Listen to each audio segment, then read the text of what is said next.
आइए आज बात करते हैं प्राइवेसी के एक बहुत इंपॉर्टेंट प्रिंसिपल की। हमें क्या डेटा कलेक्ट करना चाहिए।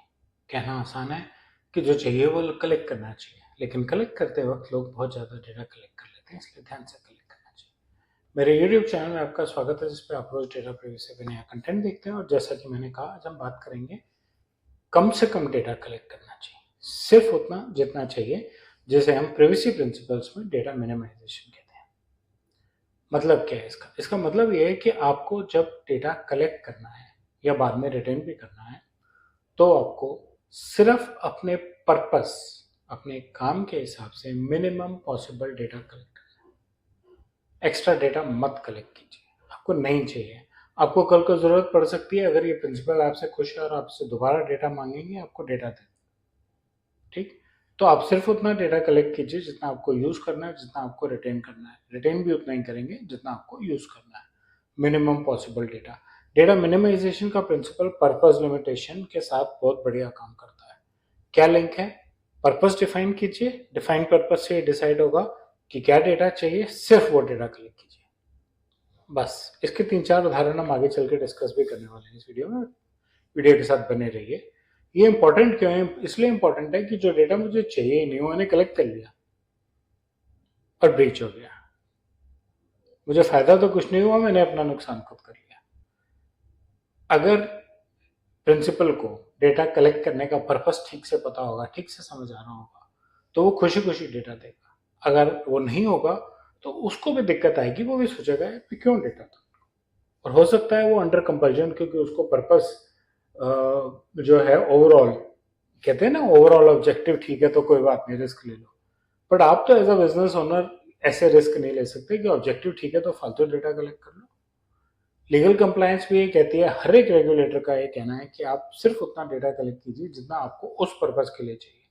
अगर पर्पस डिफरेंट है, आप सेम सेट ऑफ प्रिंसिपल्स पे कुछ और करना चाहते हैं, तो आपको कंसेंट भी दोबारा चाहिए। तो इसलिए आपको डेटा भी उस टाइम पे जो एक्स्ट्रा कलेक्ट करना है, जरूरत है, कर लीजिए।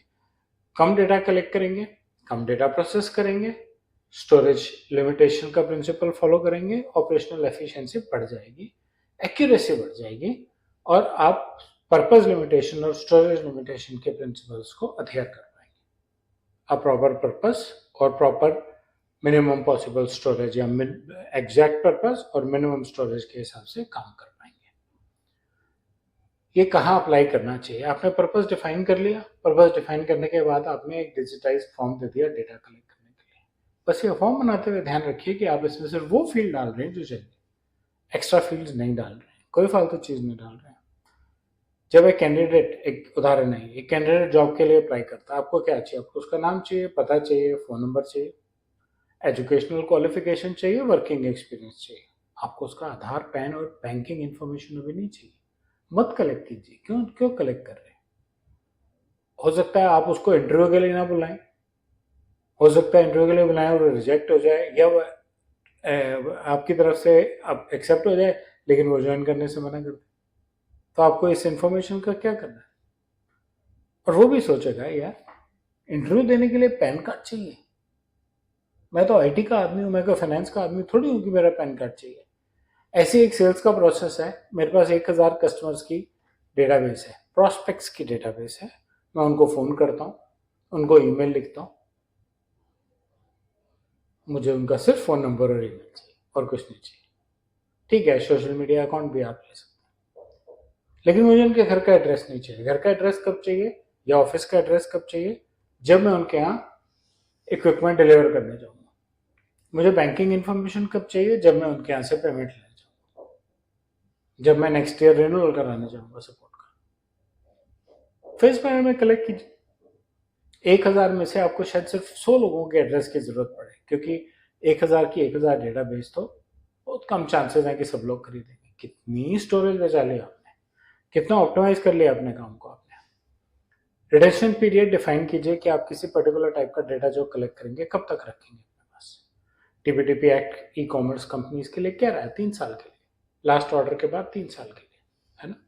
और पर्पस फाइनलाइज करना और आउटकम क्या एक्सपेक्टेड है फाइनलाइज करना बहुत जरूरी है। वो दोनों चीजें अगर फाइनलाइज की हुई हैं तो आप बहुत आराम से इस पर काम कर सकते हैं। एज अ बेस्ट प्रैक्टिस, कुछ थोड़े से बेस्ट प्रैक्टिसेस। पर्पस क्लियर है, उस पर्पस के बेस पे फील्ड्स डिफाइंड है कि मुझे क्या क्या डेटा चाहिए। कलेक्शन के टाइम पे भी वही होना चाहिए, असेसमेंट और ऑडिट्स के टाइम पे भी उसी को बेस मानना चाहिए। पर्पस प्रिवेसी नोटिस में क्लियर होना चाहिए। प्री फिल्ड फॉर्म्स वाले डिजिटल फॉर्म्स मत बनाइए। कोई अपने ब्राउजर पर बैठा है, आपने एड्रेस का फील्ड भी डाला हुआ है, प्री फील्ड भी डाला हुआ है, उसने अपना नाम डाला, एड्रेस का फील्ड जबरदस्ती भरा गया। आप कलेक्ट करना चाहते हैं पर मैंडेटरी नहीं है, तो उनकी मर्जी है वो देना चाहते हैं कि नहीं, लेकिन आपको भी एक्चुअली वहां पे मार्क करना चाहिए कि आप एड्रेस क्यों कलेक्ट करना चाहते हैं। सिंपल है, आपकी तो पर्पस डेफिनेशन होनी चाहिए। और अगर एड्रेस मैंडेटरी नहीं है तो मैंडेटरी मार्क भी मत कीजिए उसको। ऑनलाइन हेल्प प्रोवाइड कीजिए हर एक यूजर को डिसीजन लेने के लिए कि वो क्या डिफाइन कर रहा है, क्या कलेक्ट कर रहा है, क्यों कर रहा है। अपनी टीम को रेलेवेंस और कन्वीनियंस में क्या फर्क है उसके लिए ट्रेन कीजिए। कौन कौन से फील्ड मेरे पर्पस के लिए रेलेवेंट है वर्सेस आपने टीम को कहा कस्टमर की प्रॉस्पेक्ट की डिटेल चाहिए, उसने कहा एड्रेस भी ले लो, जबकि मुझे चाहिए नहीं। उसको कन्वीनियंट था, एक प्री फिल्ड फॉर्म उठाया उसको लगा दिया, ज्यादा मेहनत नहीं करनी पड़ी। प्री फिल्ड मतलब प्री डिजाइन फॉर्म उठाया और लगा दिया।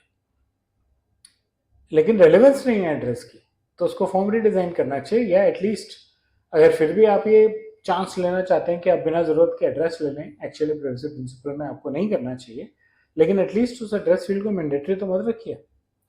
ऑप्ट आउट मैकेनिज्म दीजिए नॉन एसेंशियल डेटा के लिए। रिटेंशन पॉलिसीज जो मैंने पहले भी कहा था डिफाइन होनी बहुत जरूरी है कि आप कब तक डेटा रखेंगे। और अगर आप कोशिश करें आपके CRM ERPs में ऑटोमेशन हुई हो, जैसे गवर्नमेंट ने ई कॉमर्स के लिए कहा है कि 3 साल तक जिस कस्टमर ने ऑर्डर नहीं दिया आप उसका डेटा डिलीट कर सकते हैं। आपके सिस्टम में एक ऑटोमेटिक कमांड चलना चाहिए कि इस कस्टमर से 3 साल से कोई नया ऑर्डर नहीं आया, हम इसका डेटा डिलीट कर देते हैं, डिलीट कर दीजिए, क्लीन, सिंपल है ना। तो आर्काइविंग और रिटेंशन पॉलिसीज भी स्ट्रेट लाइन रहनी चाहिए। डेटा मिनिमाइजेशन के प्रिंसिपल पर बस इतना ही, सीधी सी बात है, आपको डेटा सिर्फ उतना कलेक्ट करना है जितना आपको चाहिए। फालतू डेटा कलेक्ट करने की कोई जरूरत नहीं है, कोई लॉजिक नहीं है।